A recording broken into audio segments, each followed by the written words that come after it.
vamos lá. Gente, hoje a gente vai terminar o nosso conteúdo, tá? Amanhã vocês vão fazer a segunda e última atividade de vocês, tá bom? E por ser o nosso último dia de conteúdo antes da prova de vocês, a gente vai fazer uma pequena revisãozinha, tá? Antes de terminar, tá bom? Então hoje a gente vai fazer aí a nossa revisão, falar um pouquinho de tudo que a gente já viu até hoje e terminar o conteúdo falando sobre a CIPA e a CCIH, tá?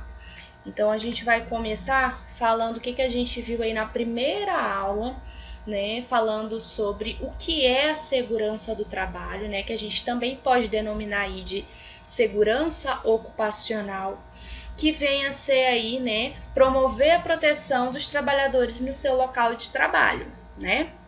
Buscar aí a identificação, a avaliação, né, dessas situações de risco no local de trabalho, né, para promover aí a identificação, para promover as adequações para que o ambiente de trabalho fique sendo um local aí seguro, né, saudável para as pessoas, né, para que não hajam riscos aí dessas pessoas terem aí a saúde afetada, né? E aí a gente tem 3 atividades que se destacam aí na segurança do trabalho. E como eu já falei aí na primeira aula para vocês, anotem que isso é uma questão de prova, tá? Essas principais atividades aí realizadas pela segurança ocupacional, que é a prevenção de acidentes, a promoção da saúde e a prevenção de incêndios, né? Que foi o que a gente focou, né, nessa disciplina aqui, que foi a questão de noções de fogo, que é a questão da prevenção de incêndio, e a questão da prevenção de acidentes, né?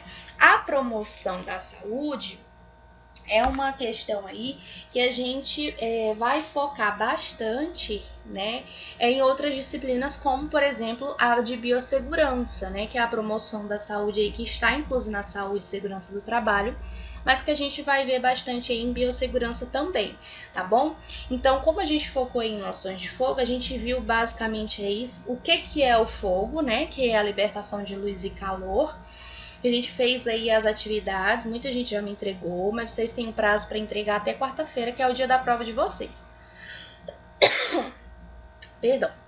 E aí vocês têm aí essa equação, que é a junção desses 3 elementos que vocês vão obter o fogo. Então a gente tem que, para a gente ter o fogo, a gente precisa ter a junção desses 3 elementos. Se eu tirar um desses 3 elementos, eu não tenho o fogo.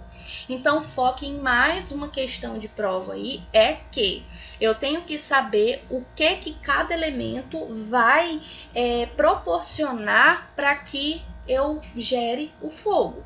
Então o Czinho aí dessa equação, né, que é o combustível, para que ele serve aí nessa equação? É para propagar o fogo, né? Que são os materiais que servem para propagar o fogo. No caso, eu tenho aí material lenhoso, né? Óleo, papel, carvão. Eu tenho aí o grau, né? O Celsius aí, que pode ser calor ou temperatura, que é o que vai dar início ao incêndio, né? E ele vai favorecer a propagação do fogo. E por último, eu tenho o oxigênio. Qual é a função do oxigênio nessa equação aí, né? O oxigênio, ele provoca a oxidação para dar início às chamas, né? Então, ele é o comburente dessa equação, né? Então, cada componente dessa equação aí, cada componente para formar o fogo tem a sua função. Então, estudem a questão de cada função desses componentes para formar o fogo, tá? Tem questão na prova sobre isso daí também.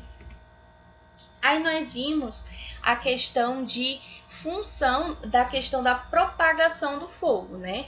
Como que é feita a propagação do fogo por condução? Como que é feita a propagação do fogo por convecção, por irradiação, né? Então a gente viu que para que um material ele comece e continue a arder, né? Ele precisa aí de uma fonte de calor e ele começa e termina por uma propagação, né? E ele começa aí na questão de condução, ele precisa ter contato entre os corpos, né? Na imagem a gente tem todos os exemplos, né? Questão, eu já vou dar uma dica aí da questão da prova, tá?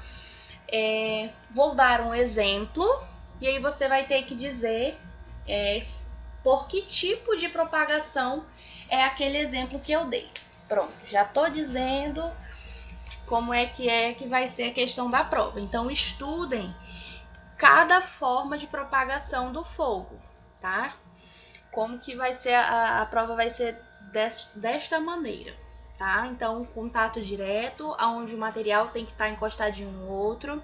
A convecção é através do calor, né? Como eu dei o exemplo que está na apostila para vocês, é a questão das folhas secas, né? De uma árvore. E a radiação é através das ondas caloríferas, né? Como acontece com o Sol, tá? Os processos de extinção do fogo. Se o fogo ele inicia, se ele tem o processo de passar de um material para o outro, ele precisa se extinguir, né? E a gente viu também o processo de extinção do fogo, né?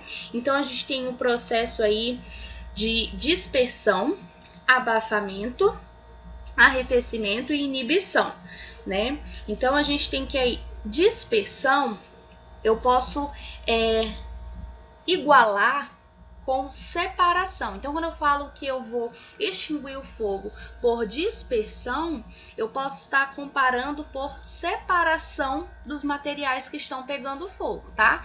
Então, quando eu vou extinguir o fogo por dispersão, eu posso estar dizendo que eu estou separando os materiais que estão, pegando fogo.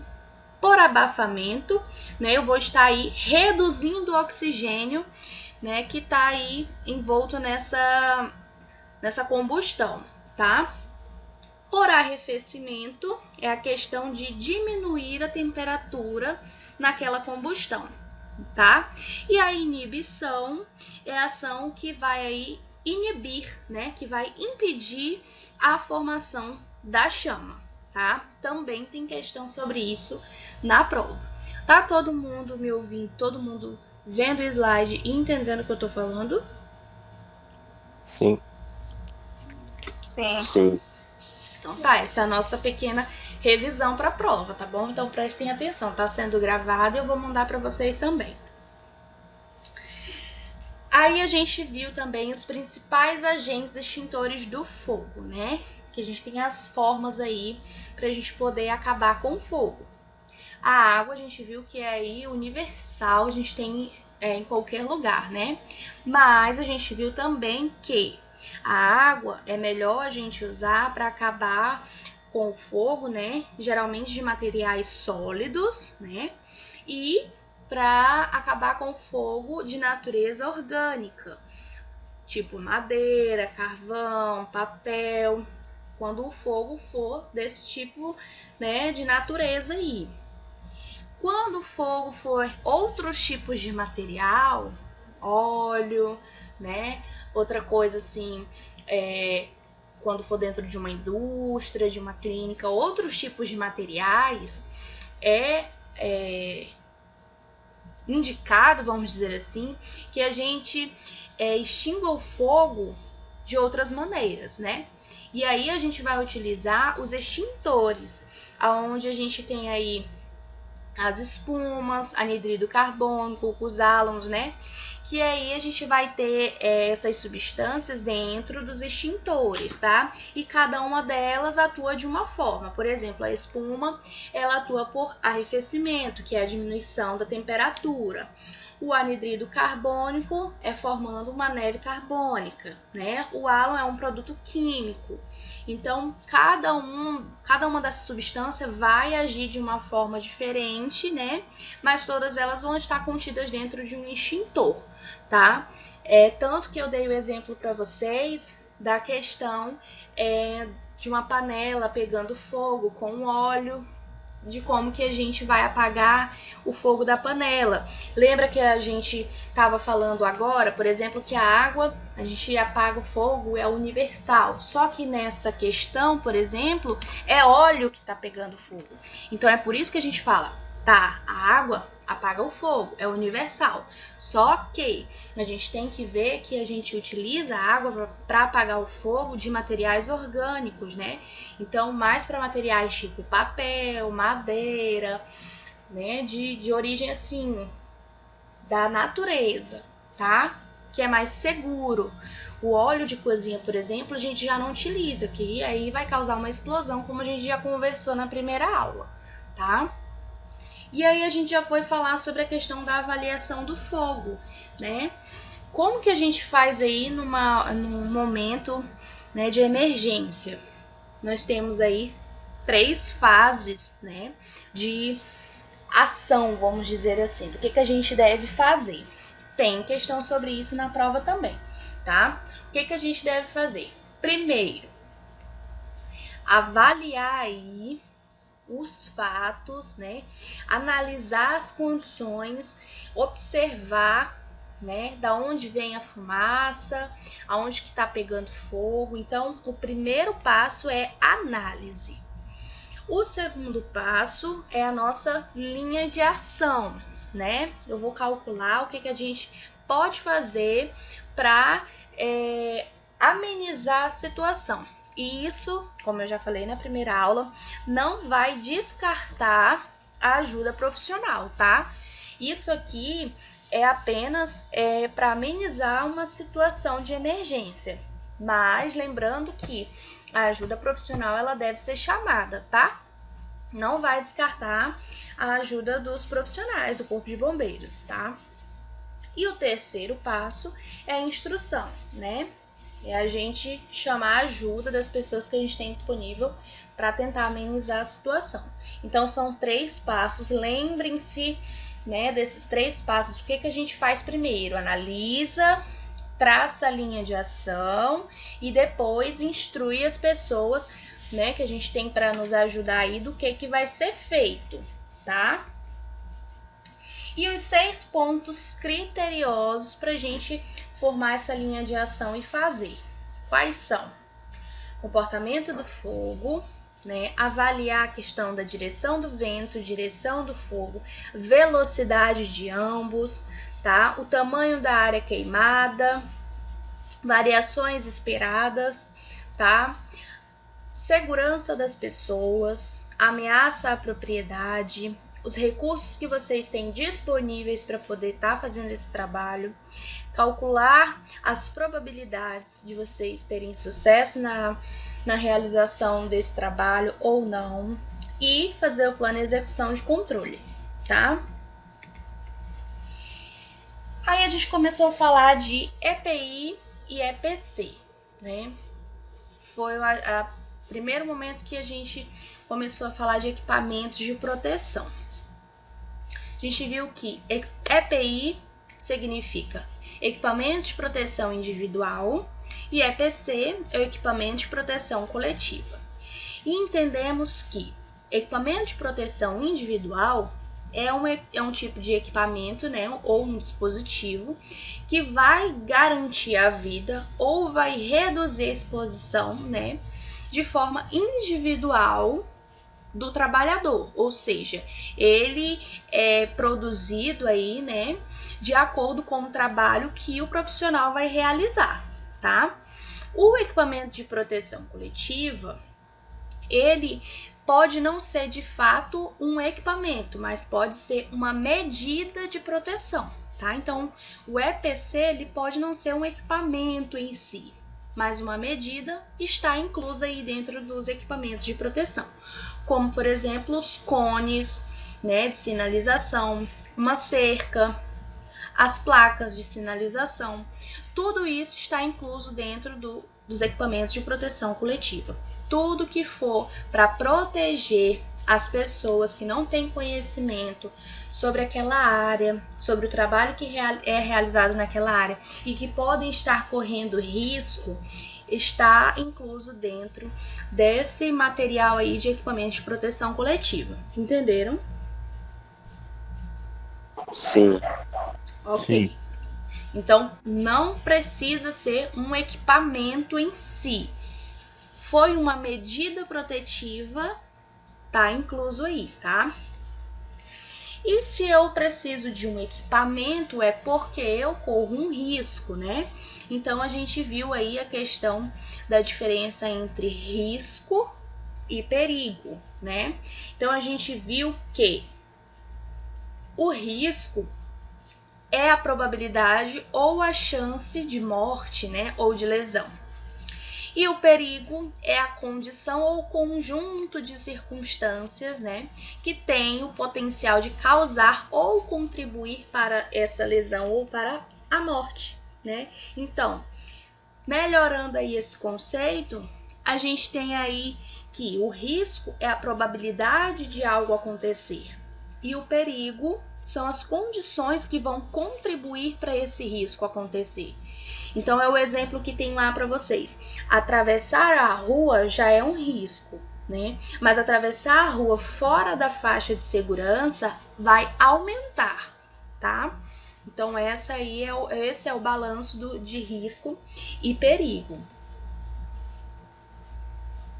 Aí a gente viu a questão das NRs, né, que são as normas regulamentadoras, onde a gente viu que a NR10 vai recomendar o uso dos equipamentos de proteção coletiva, né, em locais de risco, e os equipamentos de proteção individual, né, que, como eu estava falando para vocês, os EPIs são específicos, adequados, né, para aquele trabalho que a gente realiza, né, de acordo com a necessidade do serviço, né, para os seus requisitos, dentro daquela condição que a gente está trabalhando. Porque não adianta eu utilizar um equipamento que não é daquele serviço naquele local que eu estou trabalhando, não vai me proteger de nada, né? Não tem sentido, tá? Aí a gente começou a ver a nossa pequena lista, né, de equipamentos de proteção individual. Além de ver a questão de que equipamento de proteção individual não é uma obrigação somente de um lado ou de outro, tá? O equipamento de proteção individual é uma obrigação do dono da empresa oferecer para o seu trabalhador, né? Ele tem que oferecer aí o equipamento certinho, exigir o uso, tem que fornecer aí um curso, né, para aprender a utilizar, caso seja necessário, se quebrar, extraviar, né, que fala? Se perder, o funcionário perder, se o equipamento, sei lá, estragar, passar do prazo de validade, alguma coisa assim dessa área acontecer, né? Se tiver irregular, ele tem que imediatamente fazer a troca, né? E oferecer um novo para o seu funcionário, tá? Mas o funcionário também não é só venha, não. Tem que fazer a sua parte, né? Então tem que fazer o uso correto, né? Não pode deixar tudo na mão do patrão. Tem que cuidar direitinho, não pode ser de qualquer jeito, né? Tem que usar para finalidade destinada, tem que conservar de maneira correta, né? Tem que fazer as coisas de maneira certa. Então é uma via aí de mão dupla. O patrão tem que oferecer as condições adequadas, mas o funcionário também tem que fazer certinho, tá?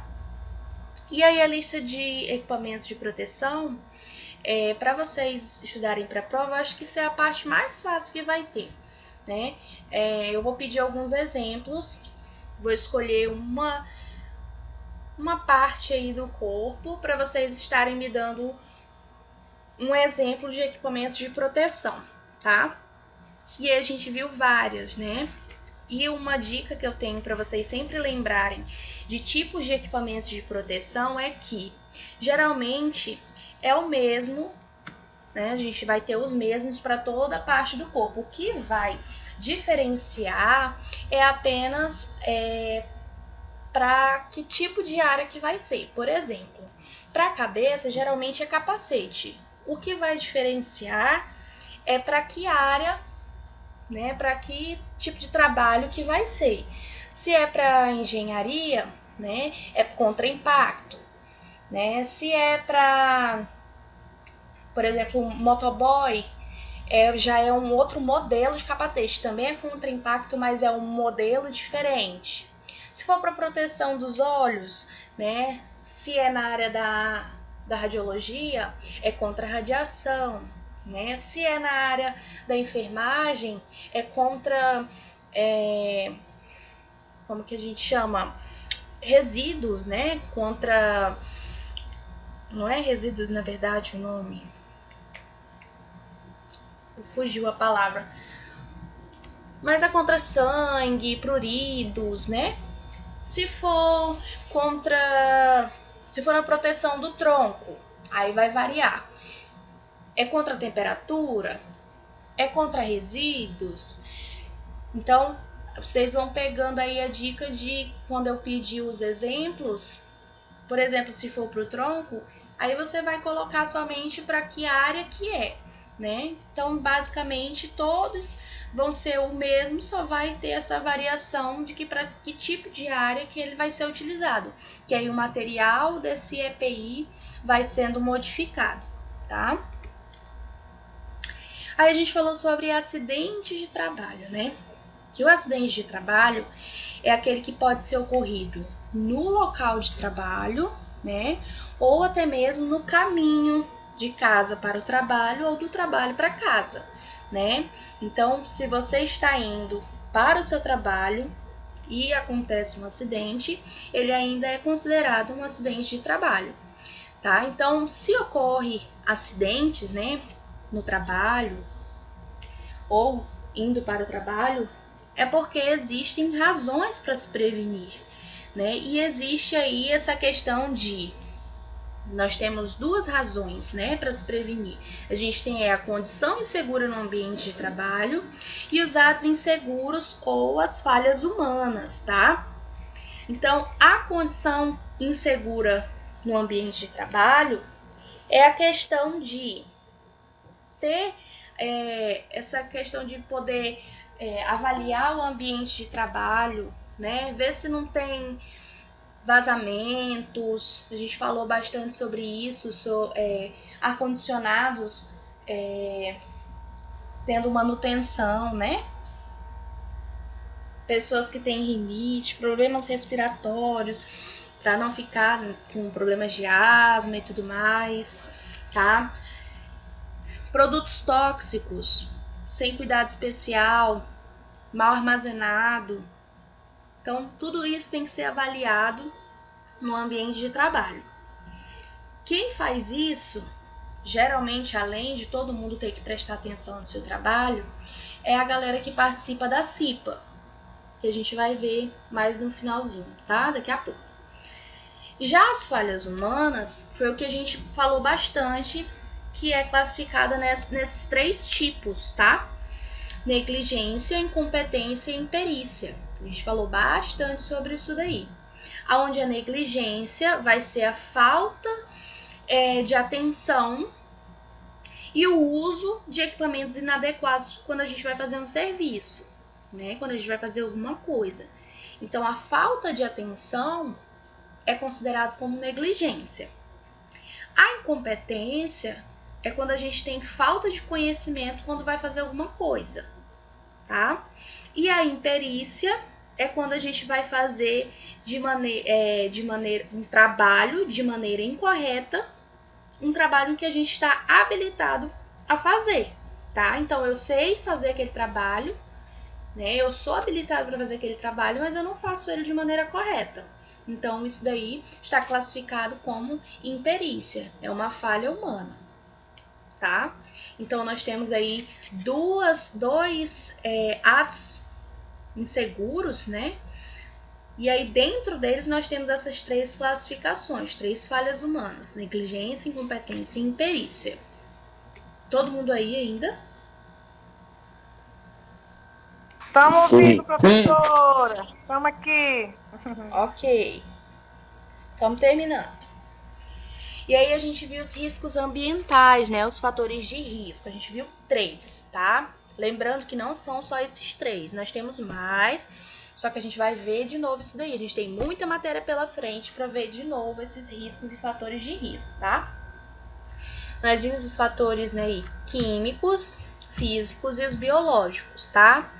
Onde os físicos são os ruídos, calor, frio, pressão, umidade, radiação. Os químicos, poeira, fumo, gases, vapor, névoa.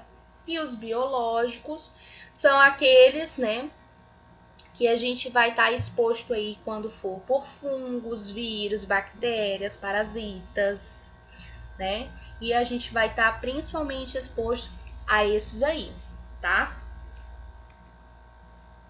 E a gente viu a questão de prevenção de acidentes, também, né, na área fora da área do nosso trabalho. Questão de alarme contra roubo, né? Instalações contra incêndio, para-raio, porque a nossa vida não é só trabalho, né? Então a gente tem que prevenir os acidentes não só na nossa área de trabalho, mas em casa, né? No lazer, em todas essas áreas da nossa vida. Aí a gente falou sobre doença ocupacional. O que são as doenças ocupacionais? Doença ocupacional, eu gosto de estudar comparando os nomes com nomes que eu já consigo interpretar. Lá no início a gente viu que segurança do trabalho a gente também pode chamar de segurança ocupacional. Trabalho, ocupação. Então, ocupação é aquilo que eu faço, com que eu me ocupo. Então, doença ocupacional vai ser uma doença que vem daquilo que eu me ocupo, né? Então, doença ocupacional vai ser aquela relacionada com o ambiente de trabalho. Doença relacionada com aquilo que eu me ocupo, né? Vocês entenderam aí a linha de raciocínio? Sim. Sim. Então, pegou aí a linha de raciocínio. Então, a doença ocupacional é aquela relacionada com o meu ambiente de trabalho, né? São doenças aí, várias doenças que causam alterações na saúde do trabalhador, né? Provocadas aí por fatores relacionados com o nosso ambiente de trabalho. E que elas podem ser divididas aí em doenças que são tecnopatias ou mesopatias, tá? E aí, a gente tem uma diferença. Tecnopatias vão ser aquelas que vão resultar diretamente das condições de trabalho, né? E podem causar incapacidade para a gente exercer a profissão ou podem causar a morte. E a mesopatia, né? Elas podem ou não ser desencadeadas, né, pela função do nosso trabalho. Então, a mesopatia, ela tem que ter aí, né, uma comprovação que ela foi desencadeada aí pela nossa ocupação, tá? As mais comuns são as doenças respiratórias e as doenças da pele, tá? Então, a gente tem aí asma, né, asbestose, dermatite, né, dermatite de contato, câncer da pele. A gente tem alguns exemplos aí das doenças profissionais, que a gente até falou um pouquinho de cada uma na aula que a gente falou delas, tá? E aqui algumas recomendações para prevenção, né, dessas doenças. O que a gente pode fazer, tá? Fazer pausas durante o trabalho, né? Fazer flexibilização dos horários, fazer técnicas de relaxamento, conhecer o perigo que a gente corre no nosso ambiente de trabalho, né? Fazer aí exames de rotina, né, para ver como é que tá a nossa saúde, fazer rotatividade das tarefas. E aí a gente viu o que não é acidente de trabalho, não vou cobrar isso daqui. E hoje a gente vai terminar o nosso assunto, né, falando um pouquinho sobre o que é a CCIH e o que é a CIPA. E algumas plaquinhas de sinalização, tá? A CCIH, a gente vai falar um pouquinho por cima, porque a gente vai falar mais dela na disciplina de biossegurança, tá? Mas o que é a CCIH? A CCIH significa Comissão de Controle de Infecção Hospitalar, tá? A CCIH é um órgão que existe em toda clínica, em todo hospital, tá? E aí o nome já tá escrito para vocês aí, ó, tem o objetivo não somente de prevenir e combater a infecção hospitalar, mas de proteger o hospital e o corpo clínico. Então, todo lugar que tiver aí riscos de infecção, existe a CCIH, tá? Que é um conjunto de profissionais, né?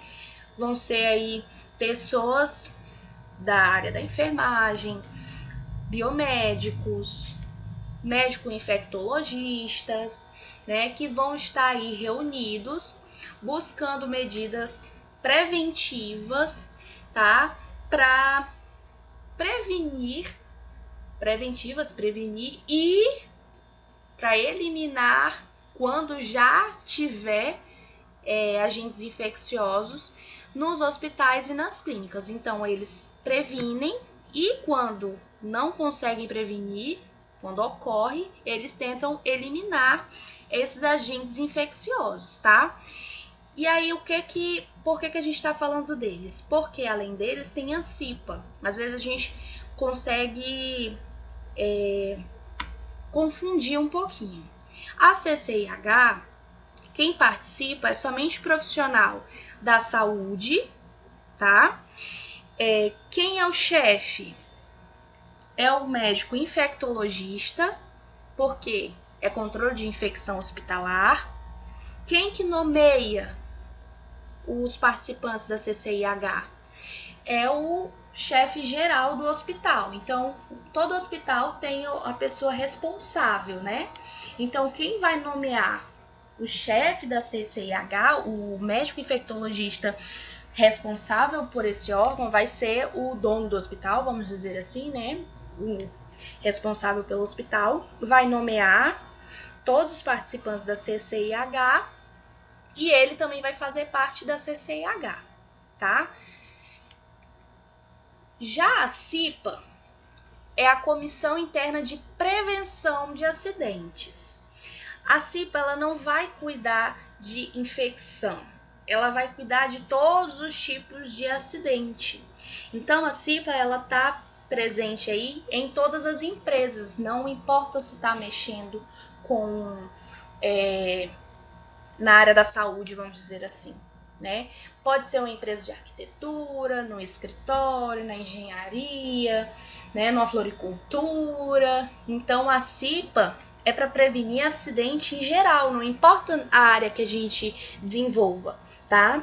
Então a CIPA ela é composta aí por representantes daquela empresa, não é por profissionais da saúde, tá? E vai ser feita uma eleição para ver quem que vai participar dessa comissão, tá? Então aí a gente tem uma diferença também entre a CIPA e essa outra organização aí, a CENSE, tá? Mas eu vou cobrar de vocês somente a CIPA, tá? A CENSE é necessário ter uma formação técnica em engenharia do trabalho para poder participar, tá? Essa CENSE é uma equipe multidisciplinar, tá? Com profissionais aí, com uma formação, né, em engenharia do trabalho, em medicina da engenharia do trabalho, que precisa ter um enfermeiro de segurança do trabalho, auxiliar em enfermagem em segurança do trabalho, precisa ter uma especializaçãozinha a mais. A CIPA, não, né? Vai ser feita uma eleição entre os próprios funcionários daquela empresa para ficar avaliando os riscos que a gente tem dentro da empresa, né? Quais são os cuidados que a gente tem que tomar, as melhorias que a gente tem que ter, tá? E aí a gente tem algumas atribuições dos representantes da CIPA, dessa galera que vai participar. Então, assim, o que acontece? Nós temos uma empresa aonde precisamos ter uma organização, a CIPA, né? Uma comissão aí do pessoal que vai cuidar da segurança dos trabalhadores. Então é feita uma eleição e aí a gente vai decidir as pessoas que vão participar dessa comissão.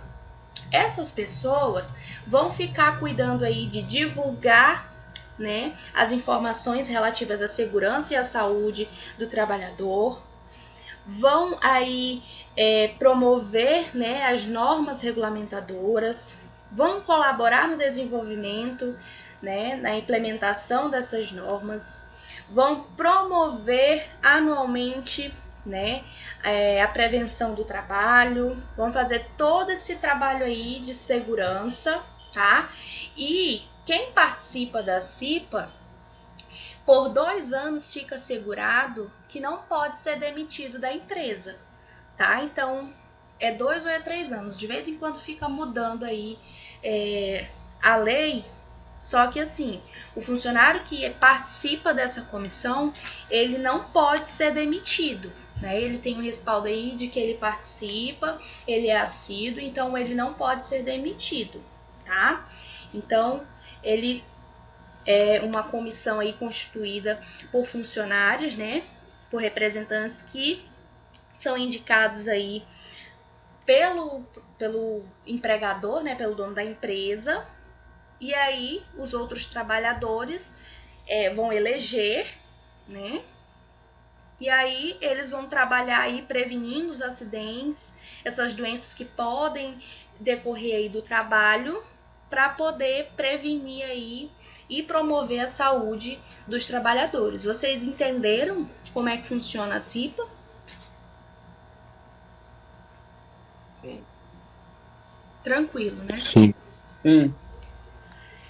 Aí a gente vai para a última parte da nossa aula, que é a questão dos sinais de saúde e segurança no trabalho, tá? São algumas plaquinhas de sinalização. As placas contam como equipamentos de proteção coletiva, né? Que elas vão servir aí para proteção, medidas de proteção. Então, vão ter também, tá? Plaquinhas na prova de vocês. Então, vocês podem perceber que algumas placas elas vão modificar umas das outras aí, algumas vezes em cor, tá? Algumas vezes por exemplo, em setas, apenas direção, tá? Então, prestem atenção que isso daí vira pegadinha, tá? Então, a radiação é o primeiro símbolo. Peguem esse símbolo e amem ele, que é o símbolo que a gente mais usa. É o símbolo da radiação.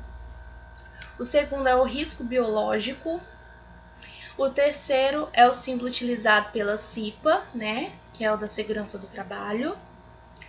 Aí a gente tem o símbolo de material reciclável, o de não fumante, o símbolo de perigo, sempre onde vocês vão ver esse símbolo aí em materiais tóxicos, né? Geralmente. Aí a gente tem aí símbolos utilizados em extintores, tá? Extintor de água pressurizada, de pó químico, espuma química, de espuma mecânica, de gás carbônico. Essa questão das placas eu estou apresentando para vocês, mas vocês devem estudar olhando na apostila, tem na apostila, tá? E aí vocês devem observar o que é que muda de uma para outra, aí bem bonitinho, porque só assim para poder lembrar, tá? Aí a gente tem aí, ó, de atmosfera explosiva.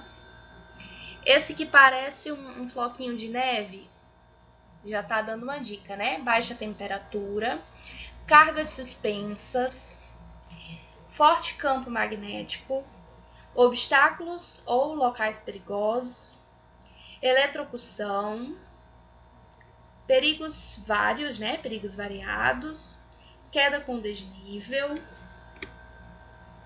Aí a gente tem de radiação não ionizante, raio laser.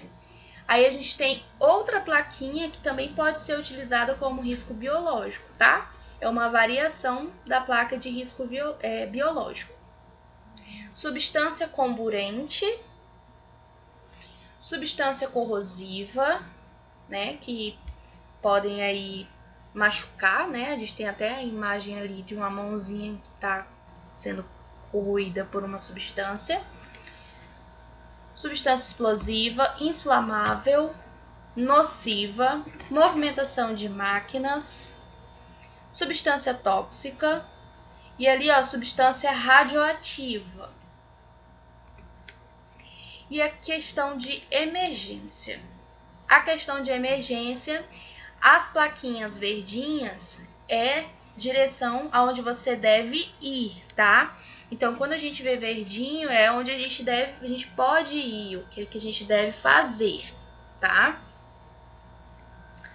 Então, aí a gente tem as direções para onde a gente deve correr. Então, vias de saída de emergência. Duchas de segurança, geralmente quando tem locais que trabalham com substâncias, né? Substâncias químicas, onde a gente possa se contaminar. Aí a gente tem ducha de segurança para a gente se lavar. Tem locais para lavagem de óleos, locais onde tem maca. A cruzinha aí, ó, de primeiros socorros e telefone para primeiros socorros.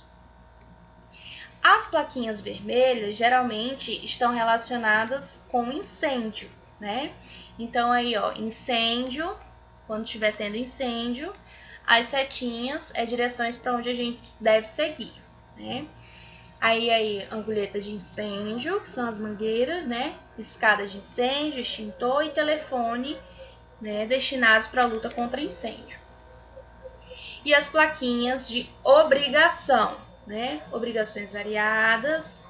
Ali a passagem obrigatória dos trabalhadores, proteção individual contra queda, aonde tem o uso obrigatório de proteção da cabeça, onde é o uso obrigatório de proteção para as mãos, onde tem que ter o uso obrigatório de proteção das vias aéreas, do corpo, do rosto, proteção dos olhos, dos ouvidos, dos pés e as plaquinhas de proibição. Tudo que vier cortadinho é de proibição, né? Isso aí a gente, quem dirige, já tá acostumado.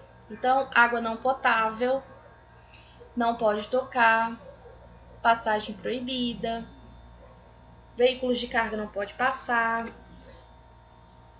não pode apagar com água, né? Que a gente aprendeu muita coisa. Que é proibido fumar, pessoas não autorizadas. E aí a rotulagem, né? Amianto, substância que contém amianto, que é o nome comercial, né? Para variedade fibrosa aí dos sais minerais, que são utilizados aí em alguns produtos. Aí a gente tem o comburente, o corrosivo, que a gente já viu. Aí aqui a imagem, ó, esse daqui, algumas pessoas às vezes não entendem, é uma arvorezinha, um peixinho morto, que é perigoso para o ambiente. Pode vir com um Nzinho também, tá? Nocivo ou irritante, facilmente inflamável, tóxico.